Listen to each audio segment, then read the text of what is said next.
United Peoples fellowship UPF ఆదివారపు ఆరాధనలు 2025 మార్చి 2వ తారీఖు నుండి ప్రభాత ఆరాధన ఉదయం 6 గంటల నుండి 9 గంటల వరకు, సాయంకాల ఆరాధన సాయంత్రం 6 గంటల నుండి రాత్రి 9 గంటల వరకు.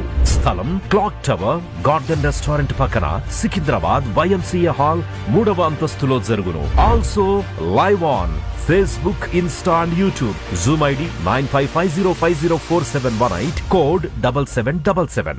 Digital service ఉదయం 6 గంటలకు మరియు సాయంత్రం 6 గంటలకు రామ్నగర్ లోని UPF ఆలయమునందు జరుగును. వివరములకు 9550504718, 9030757571. ప్రేమతో మిమ్ము ఆహ్వానించువారు Joy Cherian, founder, president and senior pastor, United Peoples Fellowship UPF.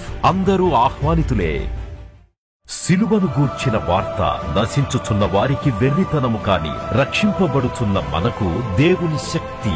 1 కొరింథీ 1:18. United Peoples Fellowship UPF నిర్వహించు సిలువ ధ్యానములు 40 రోజులు ఉపవాస ప్రార్థనలు. తేదీలు 2025 మార్చి 10వ తారీఖు నుంచి ఏప్రిల్ 18వ తారీఖు వరకు. సమయం ఉదయం 4 గంటల నుంచి ఉదయం 7 గంటల వరకు. స్థలం centenary Baptist church, clock tower దగ్గర, సికింద్రాబాద్. ఈస్టర్ ఆరాధన 2025 ఏప్రిల్ 20వ తారీఖు ఉదయం 6 గంటలకు మరియు సాయంత్రం 6 గంటలకు సికింద్రాబాద్ YMCA హాల్ 3వ అంతస్తులో జరుగును. యూట్యూబ్, ఫేస్బుక్ మరియు జూమ్ ప్రత్యక్ష ప్రసారం ద్వారా పాల్గొనవచ్చును. Zoom meeting ID 9550504718, passcode 7777. వివరములకు 9550504718, 9030757571. గమనిక, రామ్నగర్ ఈ సేవ నుంచి సెంటినరీ బాప్టిస్ట్ చర్చ్ వరకు బస్సు సౌకర్యం కలదు. ఆహ్వానించువారు ప్రభువు దాసురాలు జాయ్ చెరియన్ గారు, సీనియర్ పాస్టర్ UPF హైదరాబాద్. మరి ఒక నామం, నీ ముందర నడుచువాడు. ద్వితీయోపదేశకాండం 31:8వ వచనంలో దేవుడు నీ ముందర నడుస్తాడంట. నేను ఇంతకుముందే చెప్పిన, నీ నీతి నీ ముందర నడుస్తుంది. దేవుడు నీ ముందు నడుస్తాడు. 31 ద్వితీయోపదేశకాండం 8వ వచనం, నీ ముందర నడుచువాడు యెహోవా, ఆయన నీకు తోడై ఉండును, ఆయన నిన్ను విడువడు, నిన్ను ఎడబాయడు, భయపడకుము, విస్మయం పొందుకుమని ఇశ్రాయేలీయులందరి ఎదుట అతనితో చెప్పాను. మోషే చెప్తున్నాడు అనమాట యెహోషువకు. మీరు ద్వితీయోపదేశకాండం 31 చదివితే మీకు అర్థమవుతుంది. He's making another leader. ఎందుకంటే మోషేకు వృద్ధాప్యం వచ్చిన తర్వాత ఇంత విస్తారమైన ప్రజలను నడిపించడానికి నాయకుడు కావాలి కదా. అందుకే యెహోషువను ధైర్యపరుస్తున్నాడు, బలపరుస్తున్నాడు. నువ్వు భయపడకు, నువ్వు విస్మయం పొందకు, దేవుడు నిన్ను విడువాడు, నిన్ను ఎడబాయడు, నువ్వు దిగులు పడకు, నీ ముందర నడుచువాడు యెహోవాయే, ఆయన నీకు తోడై ఉంటాడు. దేవునికి స్తోత్రం. హల్లెలూయా. మనం ఎక్కడైనా కొత్త ఊరు పోతున్నాం అనుకో, ఒక ఇల్లు వెతుక్కుంటూ పోతున్నాం. ఆ ఇల్లు ఎంతకు దొరకడం లేదంటే మరి నువ్వు ఎంతగా వ్యాకులపడుతుంది. ఏంటి ఇల్లు దొరకడం లేదు. కానీ ఎవరైనా నీకు తెలిసిన వారు, మాకు ఆ ఇల్లు తెలుసండి, జస్ట్ ఫాలో, నేను ముందు నడుస్తాను, మీరు నడవండి వెనక అంటే ఎంతగా మనం సంతోషిస్తాం. మన బాధ అంతా తొలగిపోతుంది కదా. ఏముంది, ఇంకా ఆయనని వెంబడిస్తే చాలు ఆ ఇంటికి మనం చేరుకుంటామని. అలాగే ఈ గజిబిజి లోకం, కలవరంతో నిండిన లోకం, ఎటు అడుగు వేయాలో నీకు తెలియదు, ఏ మార్గమో నీకు ఉత్తమమైందో నీకు తెలియనప్పుడు దేవుడే నిన్ను ముందుగా నడుస్తాడు. దేవునికి స్తోత్రం. హల్లెలూయా. ఇక్కడ కూర్చున్న ప్రతి ఒక్కరి ముందు ఎవరు నడుస్తున్నారు? దేవుడు నడుస్తారు. దేవునికి స్తోత్రం. ఎందుకు నడుస్తున్నారు? మీరు ఆయనని ఏం చేస్తున్నారు? వెంబడిస్తున్నారు. దేవునికి స్తోత్రం. హల్లెలూయా. యేసుప్రభు అంటాడు కదా, మీరు నన్ను వెంబడించండి, ఫాలో మీ అని అంటాడు. ఫాలో మీ అంటే అర్థం ఏంటి? ఆయన నీ ముందు నడుస్తాడు, నువ్వు ఆయన వెనుక నడుస్తావు. ఆయన పేతురుతో అన్నాడు, యోహానుతో అన్నాడు, నా వెంబడి రండి, నేను మిమ్మల్ని మనుషులను పట్టే జాలరిగా చేస్తాను. Just follow me. మన జీవితంలో ఆయనను వెంబడించాలి, ఆయన వెంబడించాలి, ఆయన మాట వినాలి. ఆయన నీ ముందుంటాడు, నీవు ఆయన అనుకరిస్తే ఇంకా నీకు ఏ దిగులు, భయం అవసరం లేదని మనం అర్థం చేసుకోవాలి. దేవుడు ఎప్పుడు తోడై ఉంటాడు. అందుకే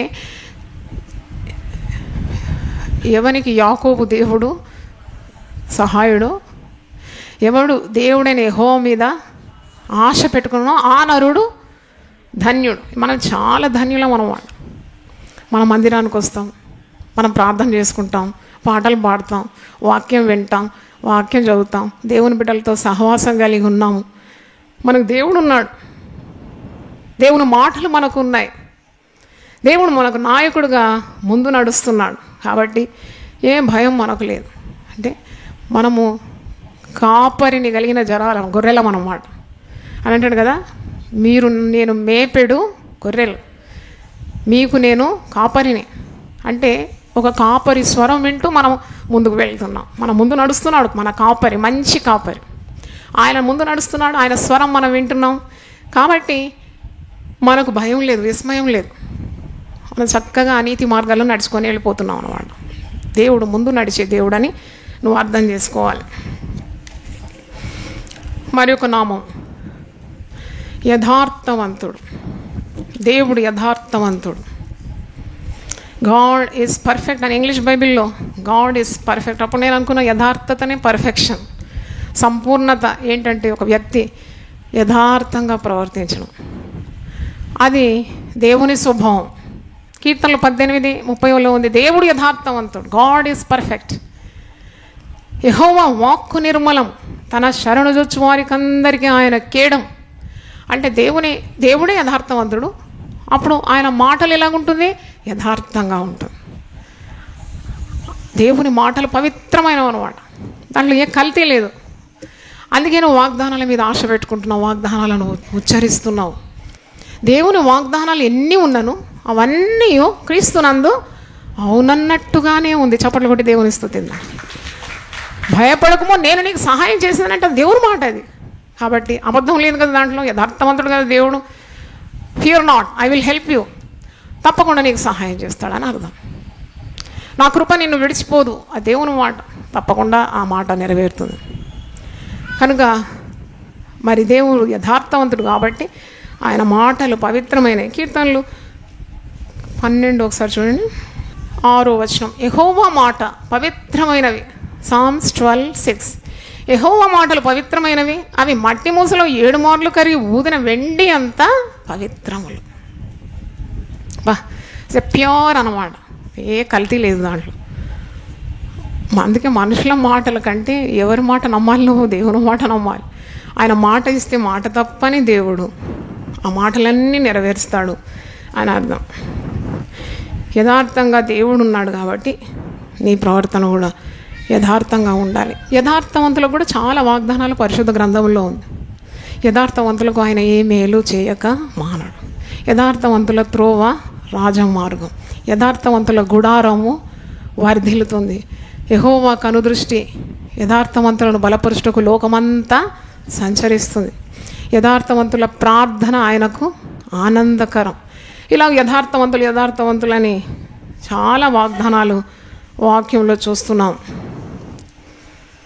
125వ కీర్తన 4:5 చూడండి, యెహోవా మంచివారికి మేలు చేయము, యథార్థ హృదయులకు మేలు చేయము, తమ వంకర త్రోవలకు తొలగిపోవారిని పాపం చేయవారితో కూడా యెహోవా కొనిపో. అంటే దేవుడే యథార్థవంతుడు, ఆయన మార్గం కూడా ఎలాంటిది? యథార్థమైనది. God is perfect, his ways are perfect. అందుకే దేవుని మార్గంలో నడుచుకునే బిడ్డలు కూడా వంకర త్రోవలు కాదు, వారికి యథార్థ మార్గంలోనే నడవగలరు. యథార్థవంతులు మరి వారు ఉదయమున భక్తిహీనులను ఏలుతారని ఒక దగ్గర ఉంది వాక్యం. అంటే అంత ధైర్యం ఉంటుంది ఒక యథార్థవంతునికి, ఎంత ధైర్యంలో హృదయంలో ఉంటుంది. యథార్థవంతులు దేవుని ముఖదర్శనము చేస్తారట. యథార్థవంతులు చేసే స్తుతి దేవునికి శోభస్కరం అంట. దేవునికి స్తోత్రం, హల్లెలూయా. మరి అలాగూ యథార్థమైన ప్రవర్తన కావాలని కూడా మనం ప్రార్థన చేయాలి. ఇంతకుముందు మనం నీతిమంతులను ప్రేమించువాడు అనే నామం ధ్యానించినాం కదా, అలాగే యథార్థత కొరకు కూడా దేవుణ్ణి అడగాలి. దేవుడు నీ మార్గాన్ని వర్ధిల్ల చేస్తాడు, యథార్థమైన ప్రవర్తన నీకు అనుగ్రహిస్తాడు. దేవుడు యేసుప్రభు గురించి స్వభావాలు మనం నేర్చుకున్నాం. ఆయన యథార్థవంతుడు, ఆయన నిష్కల్మషుడు, నిర్దోషి, ఆయన పవిత్రుడు, ఆయన పాపుల్లో చేరకుండా ప్రత్యేకంగా ఉన్నవాడు అని మాటలు ప్రభువుని గురించి నేర్చుకున్నాం. ప్రభువుని వెంబడిస్తే మనకు ప్రభువు స్వభావము కావాలి. ఒక మాట చూడండి, సామ్స్ 101:2, నిర్దోష మార్గమున వివేకముతో ప్రవర్తించేదను, నీవు ఎప్పుడు నా యుద్ధకు వచ్చేదు, నా ఇంట యథార్థ హృదయంతో నడుచుకుందు.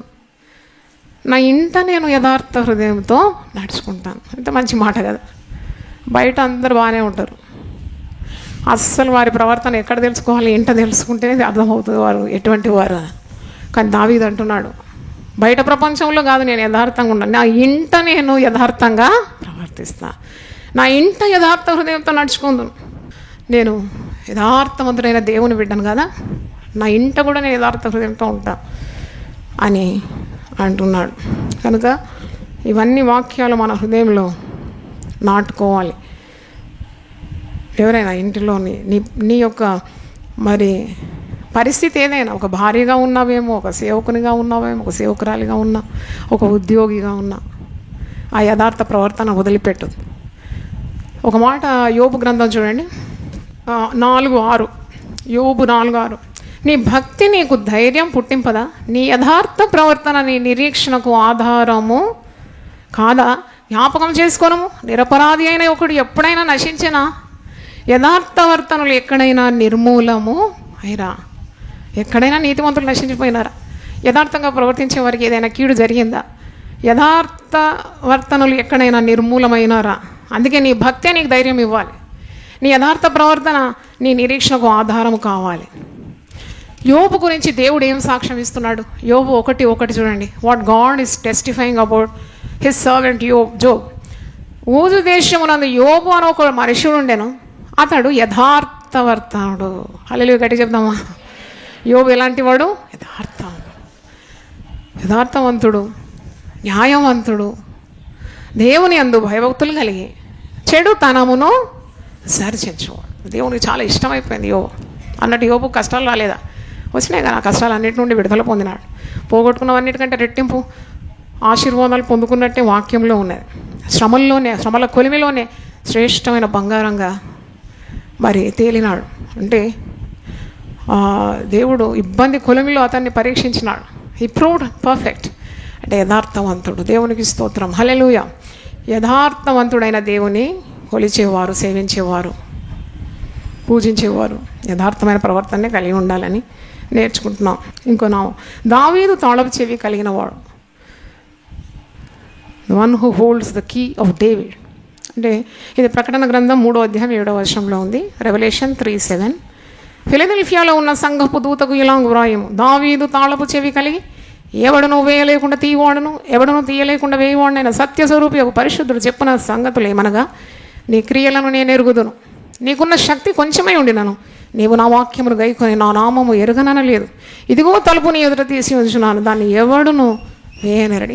వీడుంటే ఇది కంఠపాఠంగా నేర్చుకోవాలి ప్రతి ఒక్కరు. ఇట్స్ గ్రేట్ ప్రామిస్ అన్నమాట. చాలా గొప్ప వాగ్దానం. దేవునికి ఎంత అధికారం ఉన్నది. దావీదు తాళపు చెవి represents the authority of Christ. క్రీస్తుకున్న అధికారాన్ని సూచిస్తుంది. క్రీస్తు దావీదు వంశస్థుడని. మరి దావీదు పట్టణమందు నేడు మీకు రక్షకుడు పుట్టి ఉన్నాడని, దావీదు సింహాసనం అని. గుడ్డి భర్తమై కూడా ఏమని కేక వేస్తున్నాడు? దావీదు కుమారుడా నీవు నన్ను రక్ష. దావీదు వంశావళిలో క్రీస్తు జన్మించినాడు. మరి దావీదు దేవుని హృదయానుసారుడైన మనుషుడని వాక్యంలో మనం చూస్తున్నాం.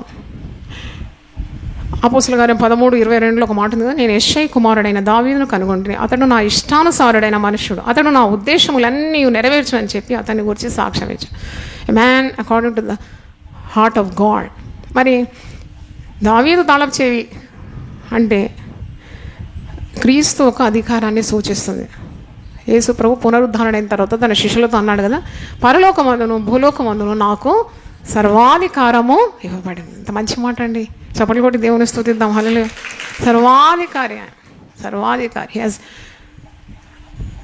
ప్రతి అధికారము యేసు ప్రభువుకు చెందుతుంది. మరి తాళం చెవి ఎప్పుడు కూడా అధికారాన్ని సూచిస్తుంది కదా. ఒక అధికారంలో ఉండే వారి దగ్గర ఉంటుందన్నమాట. వారు తెరవగలరు, వారు మూయగలరు, వారు ఏదైనా చేయగలరు. కనుక అధికారాన్ని సూచించే తాళపు చెవి. అందుకే అంటున్నాడు, if you want to get saved, Jesus is the way. తాళపు చెవి ఆయన దగ్గరే ఉంది. నీకు రక్షణ మార్గానికైనా ఆశీర్వాదానికి ఉన్న మార్గమైనా ఆ తాళపు చెవి ఎవరి దగ్గర ఉంది? యేసు దగ్గర ఉన్నది. అందుకే అంటాడు యేసు, నేను మార్గము, నేను సత్యము, నేను జీవం. యోహాను 14:6 ఉంది కదా, నీకు ఏది కావాలన్నా నేనే మార్గం, నీకు రక్షణ కావాలంటే నేనే మార్గం, నీకు ఆశీర్వాదం కావాలంటే నేనే మార్గం, నీ ఇబ్బందుల నుండి విడుదల పోవాలంటే నేనే మార్గం, నీ భయాల నుండి విడుదల పొందాలంటే నేనే మార్గం, నేను తప్ప దేవుడు ఒకడు లేడు, నీకు రోగం నయం కావాలంటే నేనే మార్గం. అంటే ఆయన దగ్గరే ఉందన్నమాట అధికారం. రోగాన్ని నయం చేయడానికన్నా, నీ దీనస్థితిని మార్చడానికైనా, నీ పరిస్థితులను చక్కబెట్టడానికైనా యేసు దగ్గర ఉన్నదే ఆ తాళపు చెవి. ప్రకటన గ్రంథం 1:18 చూడండి. నేను మొదటి వాడను, కడపటి వాడను, జీవించువాడను, మృతుడనైతిని కానీ ఇదిగో యుగ యుగములు సజీవుడనై ఉన్నాను, మరియు మరణము యొక్కయు పాతాళలోకం యొక్కయు తాళపు చెవులు నా స్వాధీనములో ఉన్నవి. అంటే he has the authority over death and over hell. ఇక్కడ చదివినప్పుడు మీకు గుర్తు రావాలి, పేతురుతో ఒక మాట అంటాడు కదా, మత్తయి 16, నీ చేతికి నేను ఏమిస్తున్నాను, 16-19, పరలోక రాజ్యం యొక్క తాళపు చెవులు నీకు ఇచ్చేదాన్ని. ఒక మనిషి, ఒక మరి శిష్యుడు పేతురుతో అంటున్నాడు, పరలోక రాజ్యం తాళపు చెవులు నీ చేతికి ఇస్తున్నా. పాతాళము మరి మరణం యొక్క తాళపు చెవులు ఆయన దగ్గర ఉన్నది. మనందరి చేతికి ఏ తాళపు చెవులు ఇచ్చినాడు? పరలోక రాజ్యం తాళపు చెవులు ఇచ్చినాడు. అంటే ప్రార్థన ద్వారా పరలోక రాజ్యం ఒక తాళపు చెవి నీ చేతిలో ఉంది కాబట్టి ఏ ఆశీర్వాదం. అందుకే అంటే నా పేరట మీరు నన్ను ఏం అడిగినా కానీ నేను దాన్ని చేస్తాను. దేవునికి స్తోత్రం, హల్లెలూయా. ఏదడిగినా చేస్తానని వాగ్దానం ఇచ్చినాడు కదా. ఎందుకంటే ఆయన దగ్గర అధికారం ఉంది. ఆ అధికారాన్ని మనకి ఇచ్చినాడు. పరలోక రాజ్యం తాళపు చెవులు మన చేతిలో ఇచ్చినాడు అన్నమాట. ఏది కావాలంటే ప్రార్థన ద్వారా, ఉపవాసం ద్వారా నీవు పొందుకోవచ్చు. మరి ఇక్కడ మరణము యొక్క తాళపు చెవి, పాతాళం యొక్క తాళపు చెవి ఆయన చేతిలో ఉంది. మరణంది మన చేతికి ఇవ్వలేదు, పాతాళంది మన చేతికి ఇవ్వలేదు, పరలోక రాజ్యాన్ని మనకి ఇచ్చినాడు. హల్లెలూయా, గట్టిగా చెప్పండి ఒకసారి. మరణం తాళపు చెవి మన చేతికి ఇస్తే మనం గనబడిన వాళ్ళందరినీ చంపేస్తాం కదా, మనకి ఇష్టం లేని వాళ్ళందరినీ మటాస్ చేసేస్తాం. అందుకే మన చేతికి కేవలం ఏమి ఇచ్చినాడు? పరలోక రాజ్యపు తాళపు చెవి. చప్పట్లు కొట్టి దేవుని స్తుతిద్దాం.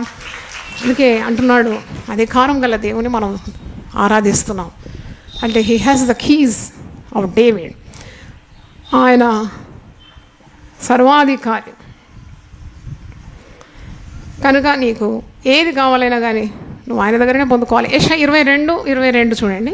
యెషయా 22:22, నేను దావీదు ఇంటి తాళపు అధికార భారమును అతని భుజం మీద ఉంచెదను, అతడు తీయగా ఎవడును మూయజాలడు, అతడు మూయగా ఎవడును తీయజాలడు. ఈ 2 నామాలు కూడా వేరుగా మనం దీంట్లోనే ఈ వచనంలోనే అనేక నామాలు ఉన్నాయి. మనం ఇప్పుడు ఎవడును వేయలేక తీయవాడని ఒక నామం ధ్యానించాలి, ఎవడును తీయలేక వేయవాడని కూడా ధ్యానించాలి. ఇక్కడ మంచి మాట మీరు గమనించాలి. వచనంలో ప్రకటన 3:7-8, నీ క్రియలను నేను ఎరుగుదును. ఆయన ఎవరు? సత్య స్వరూపియగు పరిశుద్ధుడు చెప్తున్నాడని ఈ మాట. నీ క్రియలను నేను ఎరుగుదును. నీకున్న శక్తి కొంచెమై ఉండినాను, నీవు నా వాక్యమును గైకొని నా నామము ఎరుగననలేదు. అంటే నీలో కొద్దిగా శక్తి ఉన్నా కానీ ఆ శక్తితో నువ్వు దేవుని పనులు చేస్తూ ఉండాలి, దేవుని వాక్యాన్ని ప్రకటించాలి. లేదు అంతా నేర్చుకున్నాక నేను దేవుని వాక్యం ప్రకటిస్తానని కాదు. నీకు శక్తి కొద్దిగా ఉన్నా, జ్ఞానం కొద్దిగా ఉన్నా, క్రీస్తు సంపూర్ణతను బట్టి నీవు దైవ కార్యాలు చేయాలని నేను నేర్చుకున్నాను. మరి నువ్వు నా వాక్యమును గైకొని నా నామము నువ్వు ఎరగననలేదు కాబట్టి నీకు ఒక పెద్ద ఆశీర్వాదం. ఇదిగో తలుపు నీ ఎదుట తీసి ఉన్నాను. ఆయన దగ్గర కదా తాళం చేతులు, తలుపు తీయడానికి కూడా ఆయనకి అధికారం ఉంది. తలుపుని ఎదుట నేను తీసి ఉన్నాను, దానిని ఎవడును వేయనేరడు. దేవునికి స్తోత్రం, హల్లెలూయా. అంటే రక్షణ ద్వారమైన, ఆశీర్వాదపు ద్వారమైన, స్వస్థత ద్వారమైన, నిరీక్షణ ద్వారమైన, ఏ ద్వారమైనా కానీ తెరవడానికి దేవుడు నీకు సిద్ధంగా ఉన్నాడు. ఆయన తాళపు చెవులు కలిగిన వాడు. నీ శక్తి కొద్దిగా ఉన్నా దేవుని మార్గంలో ఉండి దేవుని వాక్యాన్ని నువ్వు ప్రకటించాలి. ఆయన తలుపుని ఎదుట తెరిస్తే ఇక దాన్ని ఎవడు కూడా మూయలేడు అని వాక్యం చూస్తున్నాము. దేవునికి స్తోత్రం, హల్లెలూయా. మరి ఒకటి, ఎవడును వేయలేకుండా తీయవాడు. ఇది కూడా ఇదే వాక్యంలో ఉంది కదా. ఎవడు దావీదు తాళపు చెవి కలిగి ఎవడును వేయలేకుండా తీయవాడు. అంటే ఎవరు వేయలేకుండా తీవాడు. మనం వాక్యంలో చూస్తాం కదా, దేవుడు బంధింపబడిన వారిని ఆ చెరసాల యొక్క ద్వారాలను దేవుడు ఎవరు తెరిచినాడని, అది ఎవరి మానవ సహాయం లేకుండా తనంతటా అవే తెరుచుకున్నట్టు అపోస్తల కార్యం 12లో మనం చూస్తే ఇనుప గవిని తనంతటా అదే తెరుచుకున్నట్టు. అపోస్తల కార్యం 12 ఒకసారి చూడండి. అంటే ఆ ద్వారాలు ఎవరు తెరిచినట్టు? బంధకాల్లో ఉన్న పేతురు అపోస్తలుడు బంధింపబడి ఉన్నాడు. మరుసటి రోజు ఆయన శిరచ్ఛేదనం.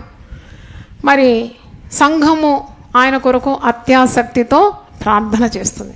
ఆ ప్రార్థన ఫలితం ఎలా కనబడుతుందో మీరు చూడండి. అపోస్తల కార్యం 12 పేతురు సంఖ్యలు ఊడిపోయాయి.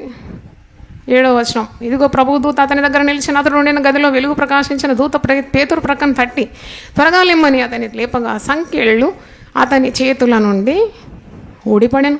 అప్పుడు దూత అతనితో, నీవు నడుము కట్టుకుని చెప్పులు తోడుకొనుమని, అతను అలా చేసిన తర్వాత దూత నీ వస్త్రం పైన వేసుకుని నా వెంబడి రమ్మని అతనితో చెప్పాను.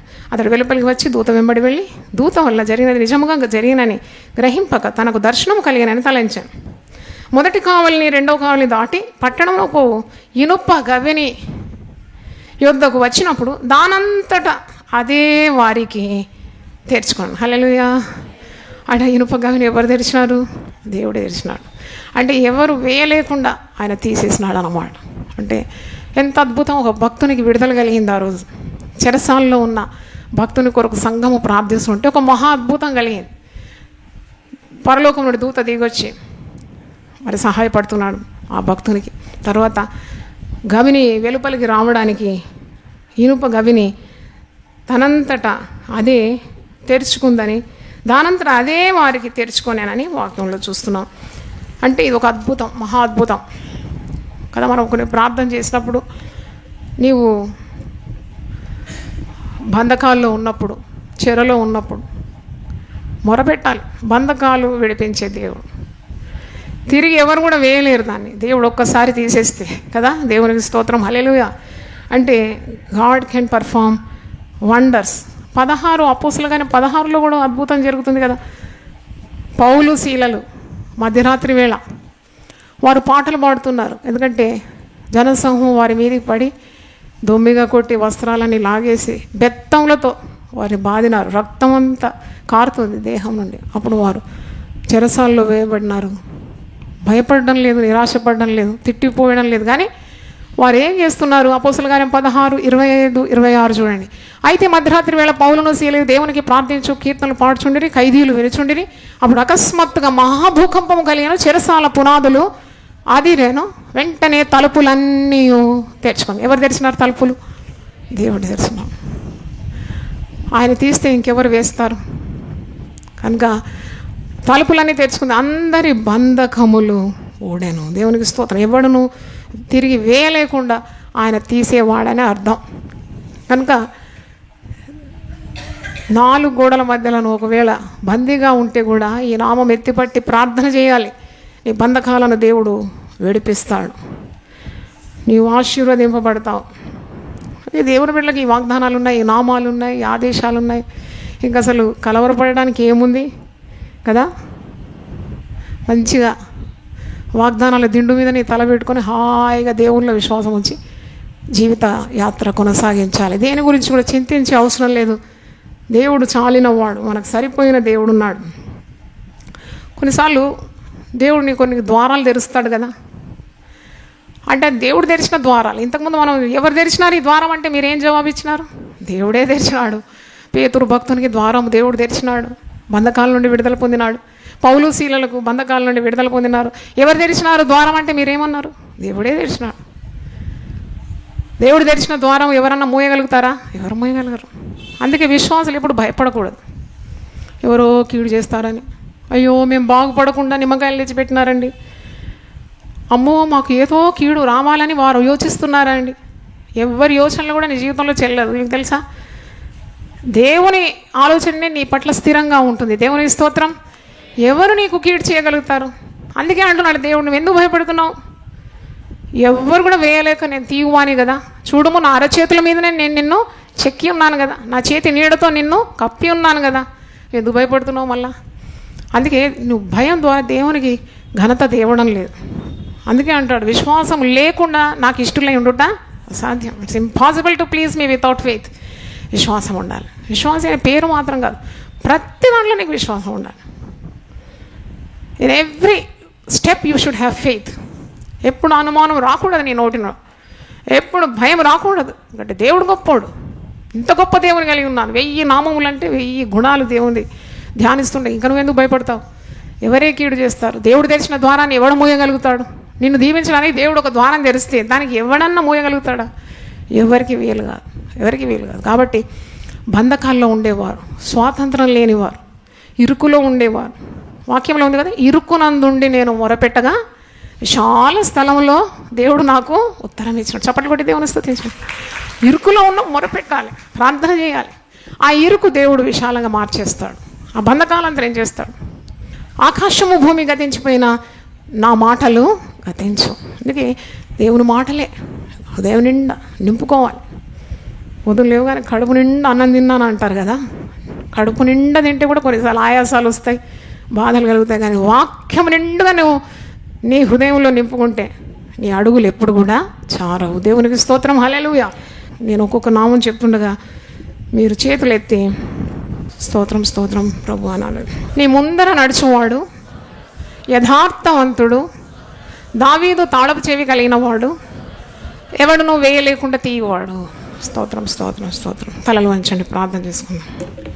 హల్లెలూయా. ప్రభువా నీ పరిశుద్ధ నామమున స్తోత్రం తండ్రి. గొప్ప దేవా, మాకు రక్షకునిగా ఈ లోకంలో ఉదయించినావు. పాపులమైన మా కొరకు నీ ప్రాణం అర్పించినావు, నీ రక్తం ఇచ్చి మమ్మల్ని కొనుక్కున్నావు. అయినా భయంకరమైన జీవితాల నుండి మమ్మల్ని విడిపించి ఓ ప్రభువా యథార్థ మార్గాలు నడిపిస్తున్నావు, నీతి మార్గాలు నడిపిస్తున్నావు. నీతిని ప్రేమించే గొప్ప దేవుడవు తండ్రి. యథార్థ మార్గంలో నడిచి వారిని నీవు ఉన్నతమైన స్థితిలోకి తీసుకొని రాగలవు అని మేము నమ్ముతున్నాం. దావీదు తాళపు చెవి కలిగిన వాడవు, అయినా ఎవడును వేయలేకుండా తీయవాడవని మేము వాక్యం ధ్యానించిన మా ముందర నడిచే గొప్ప దేవుడవు తండ్రి. ప్రభువా నాయన దేవుని వాక్యం విన్న ప్రతి ఒక్కరిని మీరు దీవించమని ప్రార్థిస్తున్నాం. టీవీ ద్వారా దేవుని వాక్యం విన్న బిడ్డలు కూడా మీరు ఆశీర్వదించి వారి కుటుంబాలను దీవించండి తండ్రి. సకల ఆశీర్వాదాలకు నీవే కారణభూతుడవు తండ్రి. ప్రతి హృదయంలో ఉన్న ప్రతి అక్కరను తీర్చండి, ఆశను నెరవేర్చండి. నీతిమంతులు ఆశించినది వారికి దొరుకునని సెలవిచ్చినాం. గొప్ప దేవ, ప్రతి కుటుంబంలో ఉన్న ప్రతి అవసరత మీరు తీర్చమని ఆయన పరిశుద్ధాత్మ పూర్ణులుగా మేము ముందుకు సాగుటకు సహాయం దయచేయండి. యేసు పరిశుద్ధ నామములో అడిగి వేడుకుంటున్నాను తండ్రి, ఆమేన్. దేవుడు మనల్ని సమృద్ధిగా దీవించును గాక, ఆమేన్. హల్లెలూయా.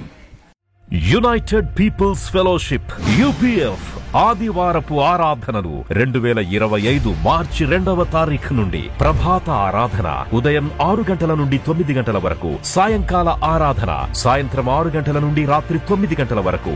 స్థలం క్లాక్ టవర్ గార్డెన్ రెస్టారెంట్ పక్కన, సికింద్రాబాద్ YMCA హాల్ 3వ అంతస్తులో జరుగును. Also live on Facebook, Insta and YouTube. Zoom ID 9550504718, code 7777.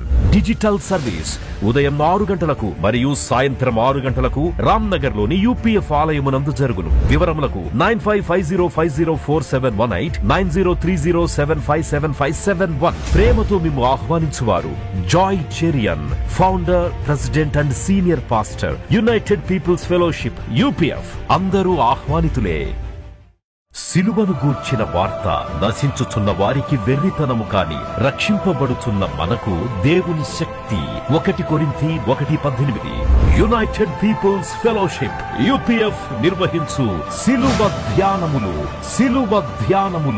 40 రోజులు ఉపవాస ప్రార్థనలు. తేదీలు 2025 మార్చి 10వ తారీఖు నుంచి ఏప్రిల్ 18వ తారీఖు వరకు. సమయం ఉదయం 4 గంటల నుంచి ఉదయం 7 గంటల వరకు. స్థలం centenary Baptist church, clock tower దగ్గర, సికింద్రాబాద్. ఈస్టర్ ఆరాధన 2025 ఏప్రిల్ 20వ తారీఖు ఉదయం 6 గంటలకు మరియు సాయంత్రం 6 గంటలకు సికింద్రాబాద్ YMCA హాల్ 3వ అంతస్తులో జరుగును. యూట్యూబ్, ఫేస్బుక్ మరియు జూమ్ ప్రత్యక్ష ప్రసారం ద్వారా పాల్గొనవచ్చును. Zoom meeting ID 9550504718, passcode 7777. వివరములకు 9550504718, 9030757571. గమనిక, రామ్నగర్ ఈ సేవ నుంచి సెంటినరీ బాప్టిస్ట్ చర్చ్ వరకు బస్సు సౌకర్యం కలదు. ఆహ్వానించువారు ప్రభువు దాసురాలు జాయ్ చెరియన్ గారు, సీనియర్ పాస్టర్ UPF హైదరాబాద్.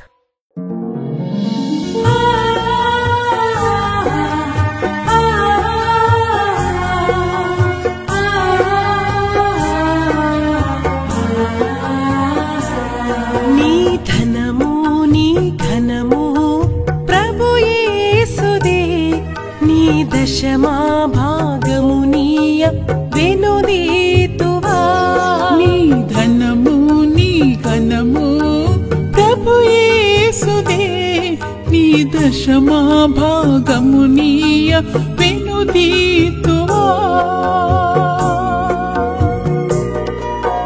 ధరలోన ధనధాన్యములనీయగా కరుణించి కాపాడి రక్షింపగా ధరలోన ధనధాన్యములనీయగా కరుణించి కాపాడి రక్షింపగా పరలోకనాదుండు నీకీయగా మరి యేసు కొరకీయ వెనుదీతువా పరలోకనాథుండు నీకీయగా మరి యేసు కొరకీయ వెనుదీతువా నీ ధనము నీ ఘనము ప్రభు యేసుదే నీ దశమా భాగమునీయ వెనుదీతువా పాడి పంటలు ప్రభువు నీకీయగా కూడు గుట్టలు నీకు దయచేయగా పాడి పంటలు ప్రభు నీకీయగా కూడు గుట్టలు నీకు దయచేయగా వీడంగ ప్రభు యేసు నామంబును గడువేల ప్రభుకీయ